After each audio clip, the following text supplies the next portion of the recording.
नमस्कार शेतकरी मित्रांनो, जुलै 2026 पासनं ई पीक पाहणीमध्ये मोठ्या प्रमाणात बदल या ठिकाणी केलेला आहे.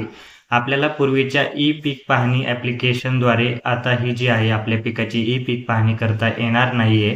तर त्यासाठी DCSMH हे नवीन ॲप्लिकेशन जे आहे ते लॉन्च झालेलं आहे आणि या ॲप्लिकेशनमार्फत आपल्याला ई पीक पाहणी करायची आहे.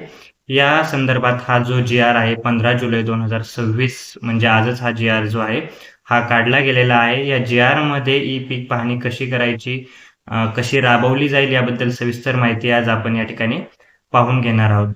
तर मित्रांनो, 15 जुलैचा हा जो आहे राज्य शासनाचा जी-आर आहे, ज्यामध्ये आपण पाहू शकता ई पीक पाहणी जी आहे DCSMH ही जी आहे या प्रणालीद्वारे जी आहे ती अंमलात आणणार आहेत आणि त्याद्वारेच ते करणार आहेत. याचा जो आहे हा जे आहे आपण पाहू शकता. त्यानंतर हा जो आहे यामध्ये बाबी दिलेल्या आहेत की नोंद कशी केली जाईल किंवा काय.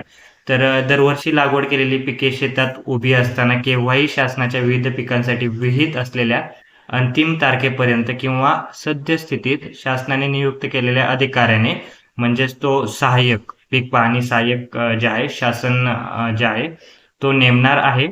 तो पीक पाहणी सहाय्यक जो आहे त्याला आपण मागच्या जी-आर मध्ये पण सांगितलं आहे.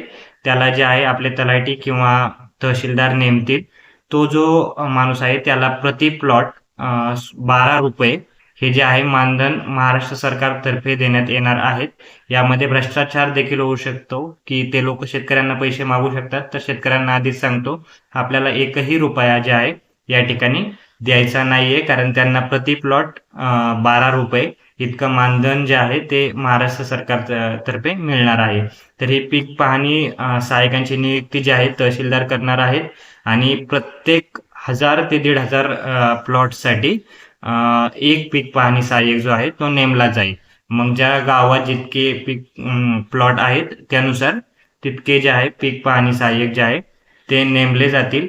हे पीक पाहणी सहाय्यक म्हणून काम करणारे लोक जसे की कोतवाल देखील हे काम करू शकतो किंवा ग्राम रोजगार सेवक, आशा सेविका किंवा जे आहे कॉमन सर्व्हिस सेंटर जे आहेत आपले CSC सेंटर आहेत त्याचे चालक देखील, त्यांना देखील हे काम सोपवलं जाऊ शकतं आणि अशा प्रकारचं हे जे आहे लोक या ठिकाणी काम करतील. आणि संबंधित पीक पाहणी सहाय्यकाने लागवड केलेल्या पिकांचा तपशील, लागवड केलेल्या पिकाचे क्षेत्र, जलसिंचन स्रोत याबद्दल अजून जे बांधावर असणारी झाडं वगैरे याबद्दल सर्व माहिती जी आहे ती DCSMH या ॲप्लिकेशनद्वारे ते भरतील. आणि भरल्याच्या नंतर संबंधित जे आहे भरताना पण त्याने काय करायचंय, शेताच्या आतमध्ये जाऊन 20 मीटर आतमध्ये उभे राहून जे आहे त्याला ही फोटो वगैरे काढायचे आहेत. ते फोटो त्याला DCSMH ॲप्लिकेशनद्वारे नोंदवायचे आहेत आणि नोंदवल्याच्या नंतर जे आहे त्याची पडताळणी जी आहे ते आपले गावचे तलाठी जे आहेत ते तलाठी याचं व्हेरिफिकेशन करतील. त्यांनी व्हेरिफिकेशन केल्याच्या नंतर हे जर माहिती बरोबर असेल किंवा मग तुमचे काही आक्षेप असतील शेतकऱ्यांचे, तुम्ही जर त्यांच्यापर्यंत आक्षेप घेऊन गेले तुमचे, तर ती रद्द देखील तलाठी करू शकतात. आणि एकदा जर का तलाट्यांनी जी आहे ही पीक पाहणी व्हेरीफाय केली त्याच्यानंतर मग तलाठी जो आहे तो ही पीक पाहणीमध्ये ते आता काही चेंज करू शकत नाही.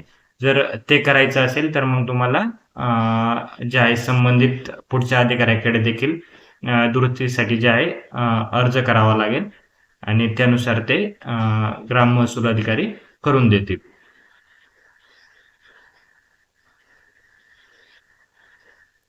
त्याचबरोबर हे जे पिकं आहेत फळबाग जसे की आंबा, पेरू, चिक्कू यांची जी आहे नोंदणी ही एकदा केल्याच्या नंतर 3 वर्ष परत याची जी आहे नोंदणी करायची गरज पडणार नाहीये तुम्हाला. 3 वर्ष सलग तीच नोंद जी आहे ती ऑटोमॅटिक त्या ॲप्लिकेशनला घेतली जाईल. त्यामुळे त्या क्षेत्राची जी आहे नोंदणी तुम्हाला परत करायची गरज नाहीये.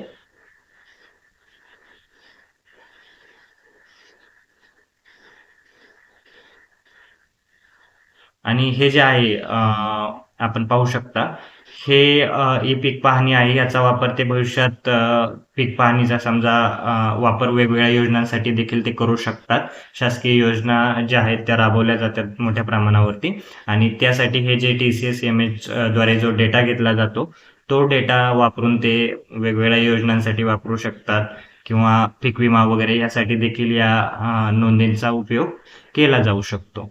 तर मित्रांनो, ही होती ई पीक पाहणीबद्दलची नवीन अपडेट. तर आता ही जी आहे सर्व प्रक्रिया ई पीक पाहणी सहाय्यक जो नेमला जाईल तो आतापासून ही प्रक्रिया सुरू होईल. त्याचबरोबर शेतकरी देखील हे जे आहे हे करू शकतं का, याबद्दल अजून तरी आपल्याला याबद्दल काही आयडिया नाही, कारण जी.आर. आजच आलेला आहे. याबद्दल जर शेतकरी देखील स्वतः त्याच्या नोंदी करू शकत असेल तर ते देखील आपण पुढील व्हिडिओमध्ये माहिती देऊ. तुम्हाला अजून या जी.आर. बद्दल किंवा अजून शेती योजनांबद्दल काही अडचणी किंवा काही समस्या असतील तर कमेंट करायला विसरू नका. आपण नक्कीच कमेंट बॉक्समध्ये त्याचं उत्तर देऊ किंवा नवीन व्हिडिओ बनवून देखील शेतकऱ्यांना मदत करण्याचा आपण प्रयत्न करू शकतो. आणि हा जी.आर. तुम्हाला पाहायचा असेल तर हा जी.आर. देखील तुम्ही पाहू शकता. हा जी.आर. जो आहे महाराष्ट्र शासनाच्या gr.maharashtra.gov.in या वेबसाईटवरती उपलब्ध आहे. तो देखील तुम्ही पाहू शकता. भेटूया नवीन व्हिडिओमध्ये.